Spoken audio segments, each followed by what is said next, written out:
रमजानुल मुबारक का दूसरा अशरा जारी है। इस अशरे को मग़फ़िरत का अशरा कहते हैं। इस अशरे में अल्लाह ताला मग़फ़िरत करने वालों की तौबा कबूल फरमाता है और गुनहगारों की मग़फ़िरत फरमाता है।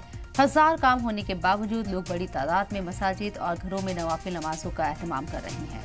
खुदा की रज़ामंदी के लिए खुदा के बंदे अपनी सारी मसरूफियात और ज़रूरी काम को तर्क कर खुदा से दिल लगाते हैं और उसकी रज़ा के लिए रोज़े नमाज और इबादत के दीगर काम में वक्त बिताते हैं। इस माह मुबारक में पूरी दुनिया के मुसलमान कुरान मजीद की ज़्यादा से ज़्यादा तिलावत करते हैं। जब से रमज़ान के रोज़े अल्लाह ताला ने फ़र्ज फरमाए तब से ये रिवायत कायम है। फर्जंदान तौहीद पूरी दुनिया में इस्लाम की अज़मत, रमज़ान की अहमियत और उसकी रिवायत की पासदारी कर रही हैं।